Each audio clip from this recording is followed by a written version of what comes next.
As a customer of the waste suction system, you will have this key fob that operates the inlets for you.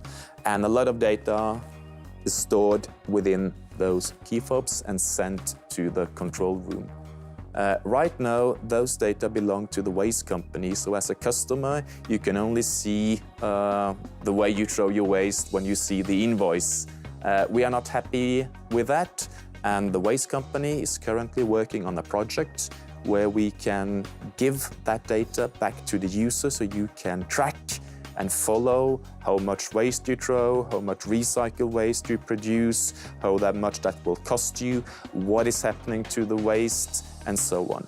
It might be an app, it might be on a web page, we will see about that. But we think it's very important to give an incentive to the users to reduce the waste amount they produce and to help increase the interest for waste and the understanding of the circular economy, that they can see accurate and detailed data for their own waste production.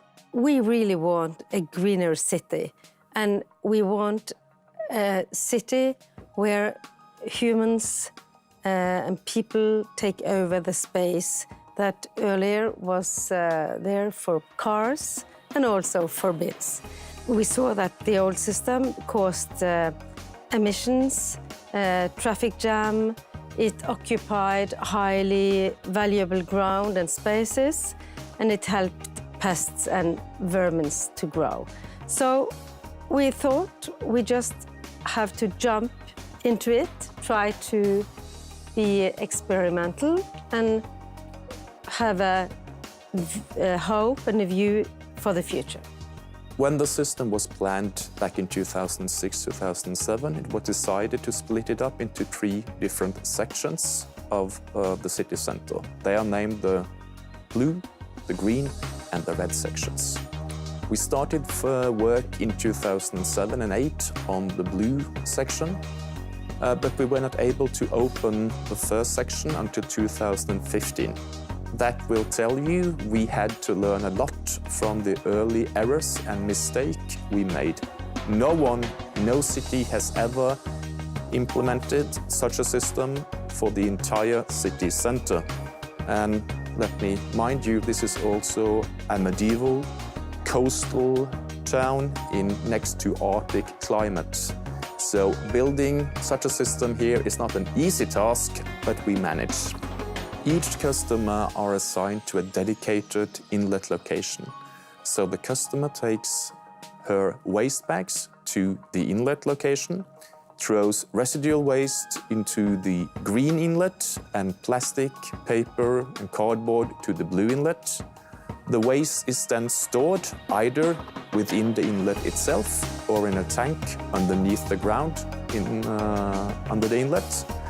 When the inlet is full or the tank is full, or upon special times during the day, part of the system or even the entire system is emptied.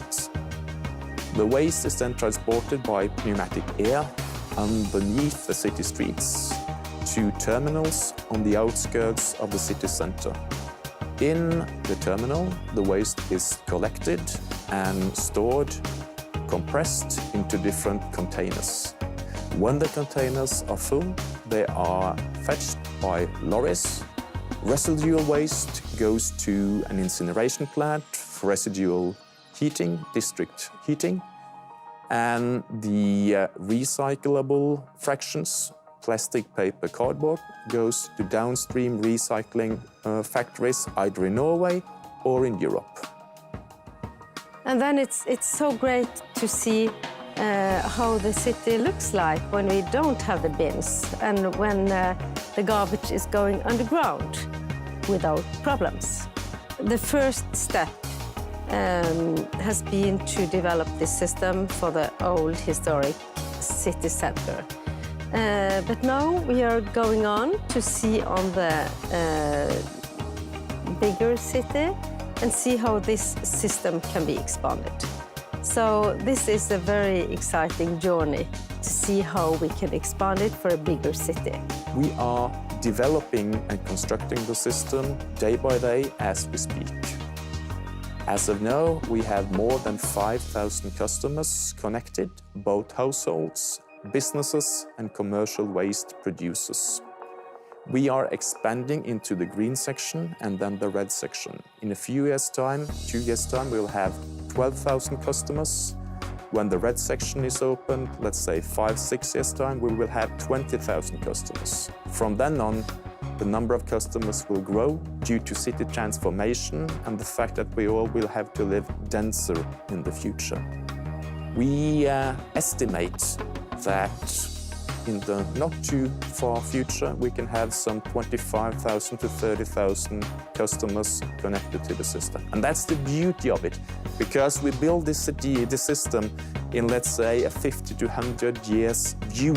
So we know this will be around and it will work for the city in 2050 and even 2100. Bergen is a city that really want to bring digitalization and into a smart city solution. And I think that this is a project that really shows that digitalization is a way to modernize the city. All citizens pay a minimum fee in order to be mandatory customers of this great system. And then paper, plastic, cardboard waste is always free from charge. So are the first 8 bags of residual waste per month.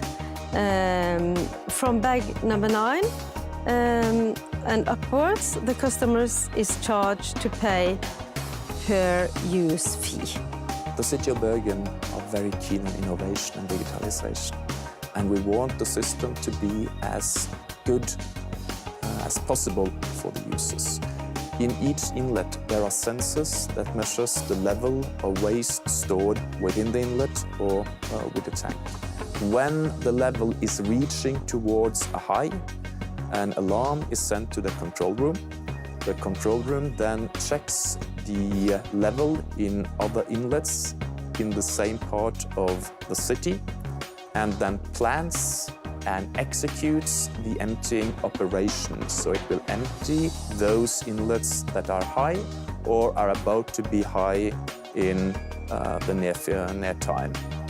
And that's automatic by the control room itself. It's such a nice system.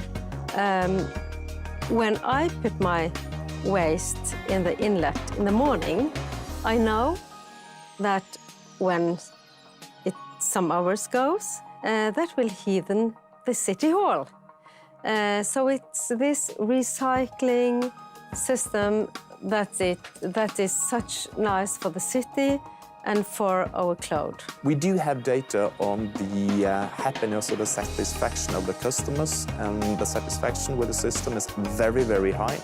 It's actually one of the highest rates you will find throughout Norway if you rate a company or a system. So that shows you the system works.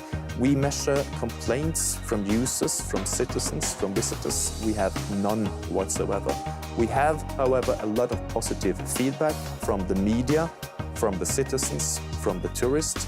And the fact that the system and the waste company was awarded the United Nations World Energy Award last year for Norway is also, I think, a quite good indication that the world is pleased with the system. Citizens are collaborating very well, and they are really happy about this system.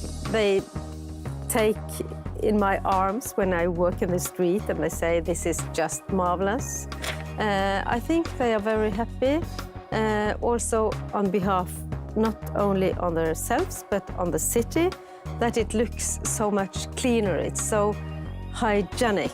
It's a system I think that people in Bergen are really proud of. This system can work for all kinds of cities because the benefits that you get from it is equally important to all cities. Dew-free area, you reduce emissions, you reduce pollutions, you reduce health risk, you reduce fire hazard. There's a lot of very positive benefits from the system, apart from recycling, which is what it started with.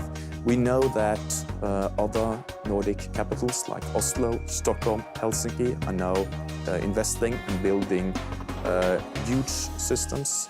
And we know that in Singapore, it's now mandatory for a new building project to use pneumatic waste collection. And other cities in the Far East, they are now constructing systems that has up to 1 million customers attached to it. So for sure, this can work elsewhere than in Bergen. But Bergen will always be one of the toughest cities to build it in. And if we're not the biggest system, make sure we will be the best one.